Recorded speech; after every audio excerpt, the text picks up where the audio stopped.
Well, I'm doing the requested update on our 5-year project, which we are into, let me see, just over a year, possibly two from the very start. This is looking out. What I'm actually standing on now is the stage come coffee bar. So into this little area here we'll make a stand, and that's where you'll be able to get coffee. And we'll have tables and chairs, and you'll be able to look out over that. Now the first stage, we've had to think in terms of at least two stages, and here along the wall there, you can see that there's a wall that gives you the first stage. Now it gets overgrown very, very quickly in the Philippines, so all of this used to be clear, and now look at it, these trees are looking quite elderly. And all of these will be split into balconies. These are the backs of the rooms, and that is the in part of our project. And all of these are walkways onto, as I said, the little stage. That's our house and our back patio. I do some of my keep fit stuff there, and there's our meeting place on the outside. In Filipino culture, you don't get invited into the home. They usually have a sitting area where everybody is invited to sit, so your visitors, not your guests, your visitors would sit outside there. We've had a certain amount of concrete work done, not very good, will have to be done again, but then all of that area there in front of our house will not be part of the complex.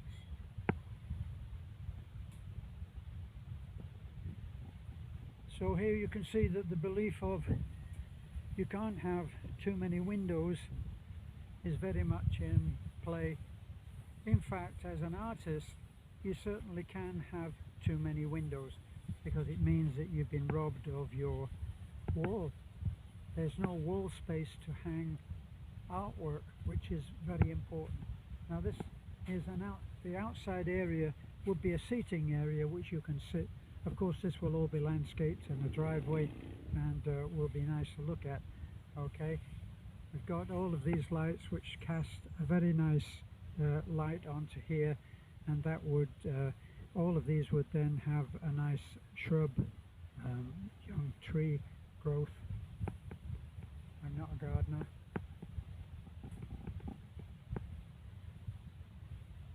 So this is well lit, and what I've done is I put all of the lights on.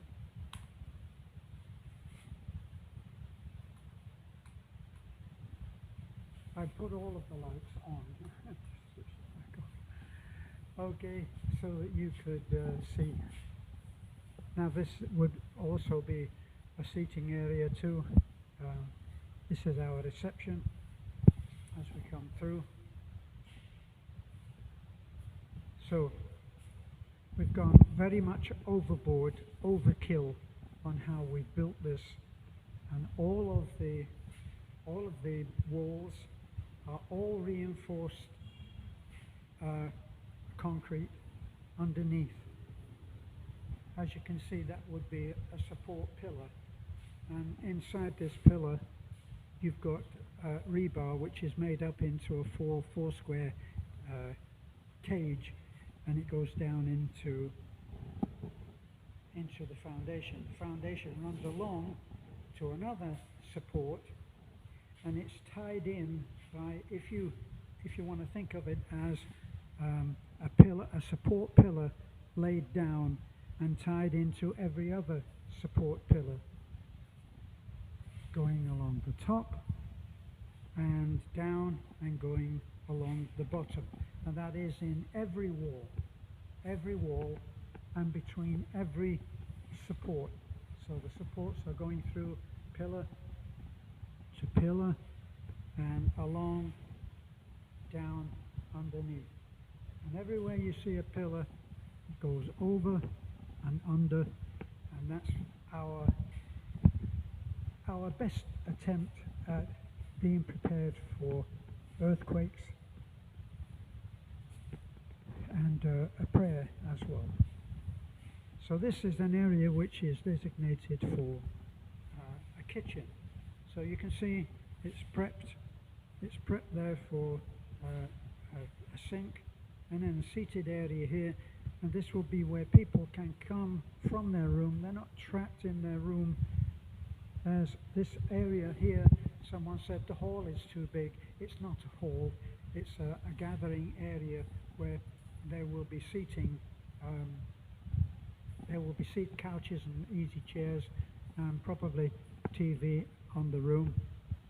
Not for me. I don't try not to watch any TV. But as you can see there for the kitchen, it has plenty of sockets for whatever we want to put there. Nothing too adventurous on the kitchen. It will be probably a couple of microwaves.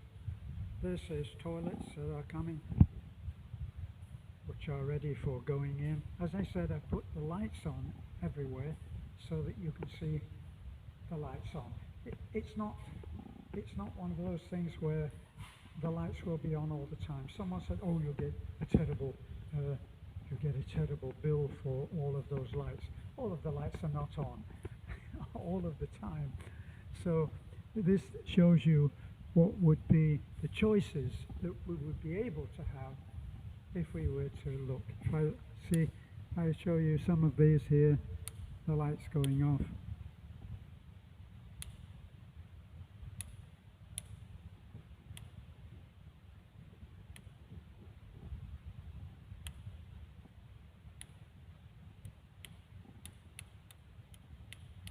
And coming back on again.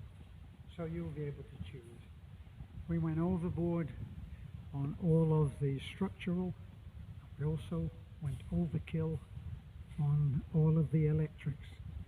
Now, electrics are very suspect in the Philippines, so you have to be sure to tell the electrician that you want the heaviest wire, not the lightest one. So this is where the desk work would be for when you book in. So you come into the reception area. This is the first place that you see in the hotel. You come in, and whoever's booking in will be here at the desk talking to the receptionist, and then coming around. All of this will be seated area where people can wait. Booking in, booking out, waiting for rooms to be checked when you're booking out. That's the usual thing. Exactly as it would be in a normal hostel, inn, hotel.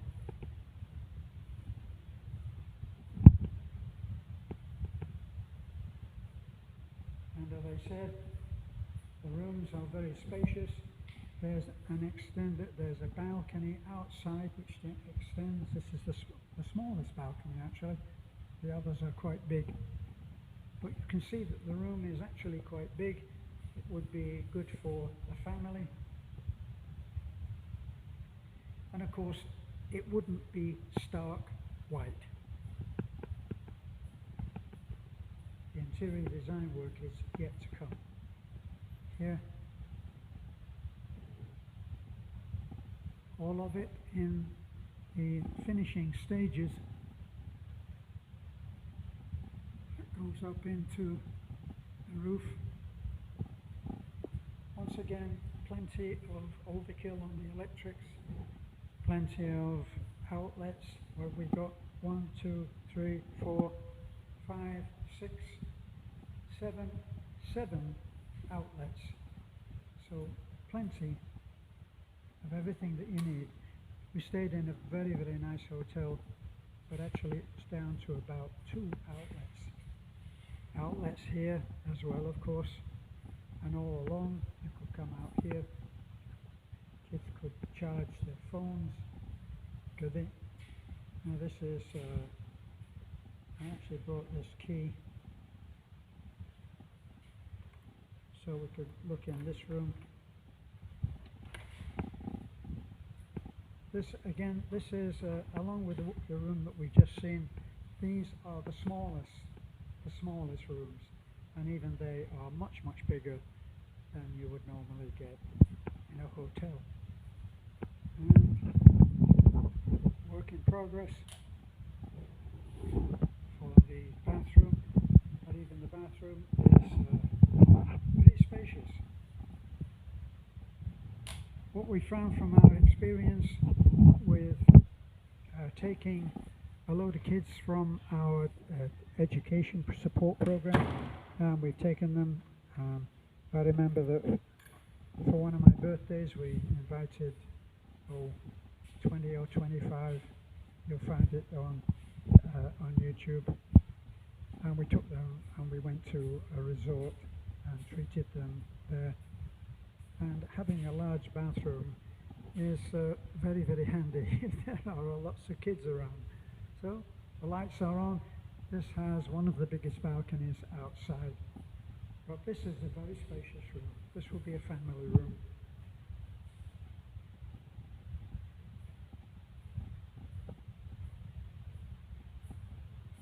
Again, a large toilet area and a shower area, which if you had a lot of kids would be very handy.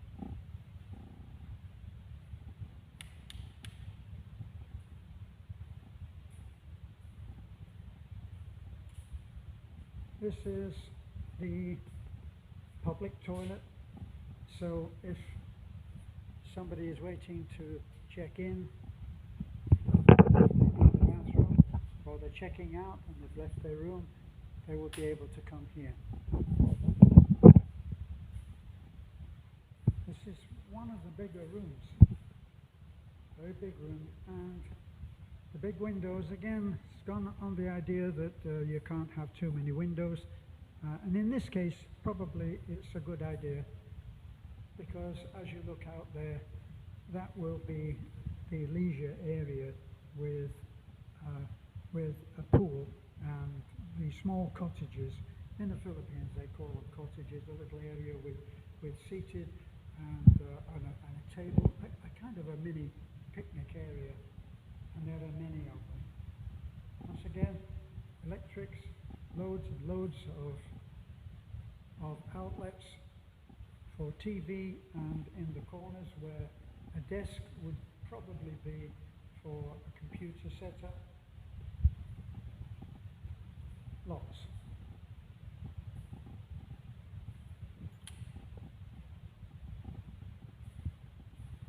I think a friend of ours described it as a back pocket.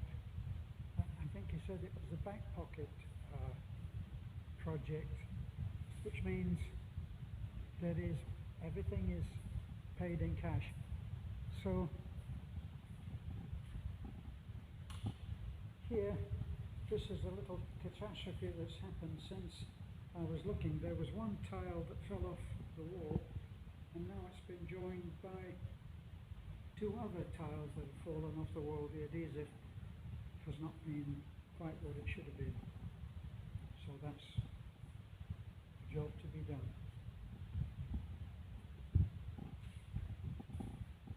So when people, one of our critics said that she lived within her means, implying of course that we are not living within our means. And her comment begs the question, if she's living in America, once again, big bathroom while I'm talking.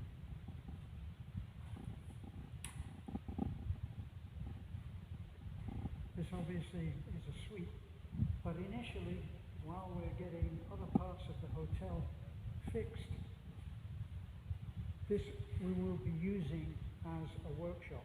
It's spacious. If I'm working with 4x8 plywood, then I will need to have plenty of space, probably have a table saw, and if I have a table saw and other dangerous electrical equipment, I I definitely will not want it to be in a public area. It would be very convenient if it could be in the large area at the front. But this room I could keep locked.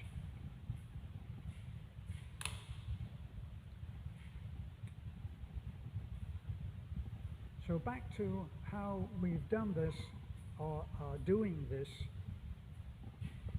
I'll sit down for a moment. Back to how we've done this. What we do is we save, we try to earn money, keep what we have, we live simply, and when we can afford to have the work done, we do it. Our friend Dean called that a back pocket project.